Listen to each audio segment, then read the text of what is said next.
Hello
जैसे for example अगर मैं तुम्हें बताऊं, जैसे जो चिमनी होती है, क्या होती है चिमनी, क्या होती है चिमनी,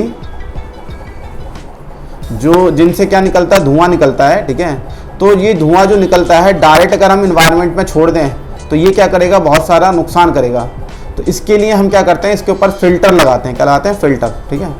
तो वो फिल्टर जो है क्या करता है, इसमें जो पॉल्यूटेंट पार्टिकल होते हैं उनको क्या कर सकता है, वो सेपरेट कर लेता है। कैसे सेपरेट कर लेता है, यहाँ पे प्लेट लगाई जाती हैं, ठीक है, पॉजिटिव प्लेट, निगेटिव प्लेट, ठीक है। तो जो पॉल्यूटेंट पार्टिकल होते हैं इलेक्ट्रोस्टैटिक चार्ज की वजह से उन पे क्या आता है, या तो एक पॉजिटिव या फिर निगेटिव चार्ज आ जाता है, जिसकी वजह से अगर निगेटिव आए तो वो पॉजिटिव प्लेट से अट्रैक्ट करेगा, और निगेटिव वाला है तो निगेटिव वाला है तो पॉजिटिव से अट्रैक्ट करेगा, और पॉजिटिव वाला है तो निगेटिव प्लेट से अट्रैक्ट करेगा, और इस तरीके से वो यहाँ पे क्या हो जाएंगे, कलेक्ट हो जाएंगे, और जो प्योर एयर है तुम्हारी वो क्या हो जाएगी, स्केप आउट होगी। और इस तरीके से हम क्या कर सकते हैं, एयर को फिल्टर कर सकते हैं, ठीक है। एक तो यहाँ पे यूज होता है, ठीक है। दूसरा जो है ये जो है इलेक्ट्रोस्टैटिक डिस्चार्ज के प्रोटेक्शन में भी हम यूज़ करते हैं। अब ये इलेक्ट्रोस्टैटिक डिस्चार्ज क्या होता है, जैसे आप जो है आप पैदल चल रहे हो, ठीक है, आपने शूज़ पहने हुए हैं, तो आपने जब शूज़ पहन रखे हैं तो होगा क्या, आपने जब शूज़ पहन रखे हैं तो होगा क्या, ये जो फ्रिक्शन की वजह से इसमें जो है चार्ज आना स्टार्ट करेगा, क्या आना स्टार्ट करेगा, चार्ज जो है निगेटिव चार्ज सपोज करो डेवलप होना स्टार्ट किया, और तुम्हारी बॉडी पे पूरी जगह क्या हो गया, ये इकट्ठा होता चला गया, इकट्ठा होता चला गया, पूरी बॉडी पे क्या हो रखा है, इकट्ठा हो रखा है, बहुत जो है चार्ज से तुम्हारी बॉडी पे आ रखा है, ठीक है।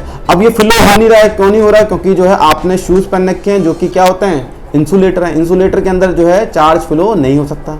अब लेकिन जैसे ही आपने कोई जो है ऐसा ऑब्जेक्ट पकड़ा, कंडक्टिंग ऑब्जेक्ट पड़ा, जिसके थ्रू जो है ये फ्लो होके चला गया, मतलब फ्लो हो गया, ठीक है। जैसे फॉर एग्जांपल आपने जो है कोई जो दरवाज़ा होता है उसका हैंडल को पकड़ा, क्या दरवाजे का जो हैंडल होता है उसको तुमने पकड़ा। अब जैसे ही दरवाजे के हैंडल को आपने पकड़ा और वो सपोज करो दरवाज़ा जो था ग्राउंडेड था, ठीक है, तो और ये सपोज करो वो जो है आयरन का बना हुआ था, ठीक है। तो जैसे ही आपने इसको यहाँ पे टच करोगे, इसके हैंड को जो है टच करोगे, तो वो चार्ज जो है तुम्हारा फ्लो होके कहाँ चला जाएगा, अर्थ में चला जाएगा। तो इसमें क्या हुआ, तुम्हारी बॉडी से चार्ज फ्लो हुआ, ठीक है, जिससे आपको क्या लगने वाला है, एक बहुत तेज का शॉक लगेगा, ठीक है। आपने कोई नोटिस किया होगा, कभी कभी अचानक जो है किसी ऑब्जेक्ट को, कार को छू लिया या ऐसे करके पे आपका क्या होता है, थोड़ा सा एकदम झटका सा लगता है, ठीक है। तो ये जो है इसी को हम क्या बोलते हैं, इलेक्ट्रोस्टैटिक डिस्चार्ज बोलते हैं बेटा, ठीक है। हाँ, तो ये हमारे पे खैर इतना नुकसान नहीं करता, ठीक है, लेकिन जो है कुछ जो डिवाइसेज होते हैं, जैसे छोटे छोटे चिप्स वगैरह होते हैं, ठीक है, चिप मतलब कि मेमोरी कार्ड्स वगैरह, ठीक है, या इलेक्ट्रॉनिक डिवाइसेज जो होते हैं उसमें ये बहुत ही ज़्यादा क्या होता है, खतरनाक होता है अगर उसमें इलेक्ट्रॉनिक डिस्चार्ज है। जैसे सपोज करो इनको हमने एक क्या कर रहे हैं, एक प्लास्टिक की टोकरी में क्या कर रखा है, मैंने उसको स्टोर करके रखा हुआ है, और सपोज करो इसको मैं जो है ठीक है खींचता हुआ लेके जा रहा हूँ। अब जब मैं ज़मीन पे इससे सपोज करो मैंने खींचा, ठीक है, तो इस पर क्या हो जाएंगे, रबिंग की वजह से क्या हो जाएंगे, चार्ज डेवलप हो जाएंगे। अब ये क्योंकि इंसुलेटर ये चार्ज कहीं जाएंगे नहीं, ठीक है, ये इसी के ऊपर रहेंगे, लेकिन यहाँ इसके अंदर अगर कोई जो है इलेक्ट्रॉनिक डिवाइस वगैरह रखा उसके अंदर से ये फ्लो हो जाएगा। अब ये फ्लो हो जाएगा तो वो इलेक्ट्रॉनिक डिवाइस बहुत ही क्या होते हैं, कम पावर के होते हैं, बहुत ही कम पावर के, ठीक है, तो उनके लिए ये इतना सा चार्ज क्या होता है वो बहुत ही ज़्यादा डेंजरस होता है, वो उससे क्या हो जाते हैं, वो डैमेज हो जाते हैं, ठीक है। तो उसकी प्रोटेक्शन में भी हम क्या करते हैं, अगर उसकी प्रोटेक्शन को समझना है तो हमें इलेक्ट्रोस्टैटिक के बारे में ज्ञान होना चाहिए, ठीक है। इसके अलावा अगर हम बात करें तो जब हम है ना अर्थ में से जो है मेटल्स को एक्सट्रैक्ट करते हैं, ठीक है, तो उसमें क्या होता है, सारा का सारा जो मटेरियल है वो मेटल का नहीं होता, उसमें कुछ क्या होती है, इम्प्योरिटीज़ होती हैं। तो उस वहाँ पे जो है और पार्टिकल को, ठीक है, इम्प्योरिटीज से अलग करने के लिए भी हम क्या करते हैं, इलेक्ट्रोस्टैटिक सेपरेशन का यूज़ करते हैं। किसका यूज़ करते हैं, तो ठीक है, समझ में बात आपको। तो और भी बहुत सारी जगह इसका यूज है, जैसे कि जेरोक्स मशीन में जो होता है इसका यूज़ होता है तुम्हारा, ठीक है। आपने कैथोड रे के बारे में सुना होगा, कैथोड रे ट्यूब, ठीक है, जो पुराने ट्यूबों में लगा रहता था, वहाँ पे भी इसी का ही यूज़ होता था, ठीक है। तो इसका बहुत ही ज़्यादा क्या है, एप्लीकेशन है, और फर्स्ट चैप्टर में हम जो है इलेक्ट्रोस्टैटिक को ही पढ़ने वाले हैं, ठीक है, चार्ज एट रेस्ट को पढ़ने वाले हैं, ठीक है। दूसरा अगर हम बात करें अच्छा एक और चीज़ इलेक्ट्रोस्टैटिक की बात करें तो इलेक्ट्रोस्टैटिक जो है जनरली है ना, आपको जो पढ़ना है वो किसके अंदर पढ़ना है, चार्ज स्टैटिक कहाँ पे रह सकता है, इंसुलेटर के अंदर। इंसुलेटर पे जो है चार्ज कभी मूव नहीं कर सकता, क्योंकि इंसुलेटर जो है चार्ज को मूव करने को अलाउ नहीं करता, ठीक है। तो इंसुलेटर जो जब भी इलेक्ट्रोस्टैटिक पढ़ोगे तो आप वहाँ पे तुम देखोगे इंसुलेटर का बहुत ज़्यादा जिक्र होगा, ठीक है। हाँ, तो ये बात तुम्हें और याद रखनी है। अब हम बात करते हैं इलेक्ट्रोडायनामिक्स, ठीक है। ये क्या है, स्टडी ऑफ चार्ज है, जो कि कब करते हैं, जब चार्ज किस में है, मोशन के अंदर है, ठीक है। तो ये तो हमें समझ में आ गया। सर इसका यूज कहाँ पर है, जैसे आपने सुना ही होगा, जब चार्ज मूव करता है ना तो उसको हम करंट बोलते हैं, क्या बोलते हैं उसको, करंट, ठीक है। तो चैप्टर 3 हो गया तुम्हारा, चैप्टर 7 हो गया, इन सब में आपको करंट के बारे में पढ़ना है, ठीक है। चैप्टर 3 में आपको डायरेक्ट करंट के बारे में पढ़ना है, सॉरी डायरेक्ट करंट के बारे में पढ़ना है, और जो चैप्टर 7 में आपको अल्टरनेट करंट के बारे में पढ़ना है, ठीक है, एसी करंट, सॉरी बेटा एक मिनट,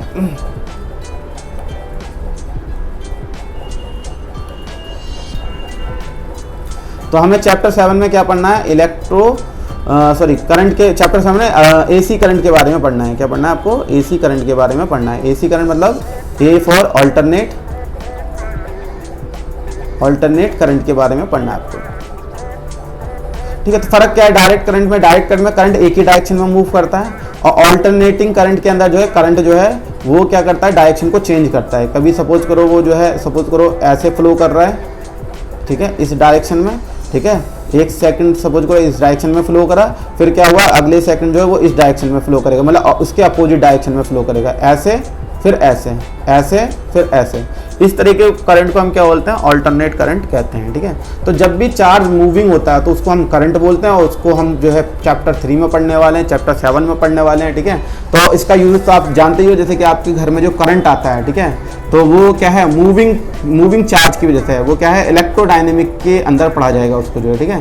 तो आपके घर में वायर लगे हुए हैं, ज़्यादातर किसके नहीं है, उसमें करंट फ्लो होता है, और इसमें जो हमारे घर में जो करंट आता है वो कौन सा होता है, वो अल्टरनेटिंग करंट होता है। और जो तुम घर में जो है कौन सा, जो आप सेल वगैरह यूज़ करते हो, ठीक है, जैसे कि आप रिमोट में सेल डालते हो, वॉचेज़ में सेल डालते हो, उसमें जो करंट को डेवलप करते हैं, करंट जो वहाँ पे जो क्या कहते हैं तुम्हारा डेवलप होता है, वो करंट कैसा होता है, उसका नेचर होता है डायरेक्ट करंट, क्योंकि वो एक ही डायरेक्शन में फ्लो करता है, ठीक है।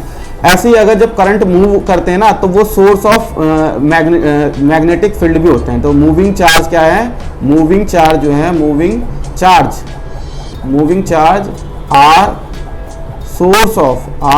सोर्स ऑफ मैग्नेटिक फील्ड, क्या है, मैग्नेटिक फील्ड के क्या होते हैं, ये सोर्स होते हैं, ये ध्यान रखना आपको, ठीक है। तो ये भी आपको मालूम होना चाहिए। तो जैसे चार्ज मूव करने लगता है, यानी इलेक्ट्रोडायनेमिक में चार्ज मूव करता है, तो वहाँ पे क्या भी आ जाएगा, मैग्नेटिक फील्ड भी आ जाएगा, क्या भी आ जाएगा, मैग्नेटिक फील्ड भी आ जाएगा आपको, ठीक है। अब इसका यूज़ कहाँ पर है, इसका यूज़ आपका चैप्टर 4 में, चैप्टर 5 में, चैप्टर 6 में, इन सब इस जगह क्या है आपको पढ़ना है मैग्नेटिक फील्ड के बारे में, ठीक है। अच्छा, इन सब के अंदर ध्यान रखना, यहाँ पे चार्ज जो मूव करता है इसके भी दो तरीके से हैं, कि एक तो वो कांस्टेंट वेलोसिटी से मूव करे, जैसे हम यूनिफॉर्म वेलोसिटी बोलते हैं, ठीक है। और एक होता है जब चार्ज क्या हो, कांस्टेंट वेलोसिटी से मूव ना करे, यानी एक्सेलरेटेड मोशन हो, क्या हो, एक्सेलरेटेड मोशन हो। एक्सेलरेटेड मोशन मतलब जहाँ पे वेलोसिटी कांस्टेंट ना हो, ठीक है, वेलोसिटी कांस्टेंट ना हो, वेलोसिटी जो है चेंज करती रहे, वेलोसिटी जो है वो क्या करती रहे, चेंज करती रहे, कांस्टेंट ना हो, वेलोसिटी क्या करती रहे, चेंज करती रहे, तो ऐसे मोशन को हम एक्सेलरेटेड मोशन बोलते हैं। और एक्सेलरेटेड मोशन में जो है मैग्नेटिक फील्ड के साथ इलेक्ट्रिक फील्ड भी क्रिएट होता है और वो आपस में एक दूसरे के परपेंडिकुलर भी होते हैं। एक तरीके से अगर मैं बोलूं शॉर्ट में कि एक्सेलरेटेड मोशन जो होता है वो इलेक्ट्रोमैग्नेटिक वेव्स प्रोड्यूस करता है। क्या प्रोड्यूस करता है? इलेक्ट्रोमैग्नेटिक वेव्स प्रोड्यूस करता है, इलेक्ट्रोमैग्नेटिक वेव्स को क्या करता है, प्रोड्यूस करता है, जिसको हम चैप्टर 8 में पढ़ने वाले हैं, ठीक है। तो हमने देखो आज जो हमने क्या पढ़ा, एक इलेक्ट्रोस्टैटिक क्या होता है वो पढ़ा, जो कि क्या है, study of charge at rest है। दूसरा हमने पढ़ा है इलेक्ट्रोडायनेमिक, जो कि स्टडी ऑफ ठीक है चार्ज है इन मोशन, ठीक है, ये है। और कहाँ कहाँ पे इनका यूजेज है वो मैंने आपको यहाँ पे बताया है।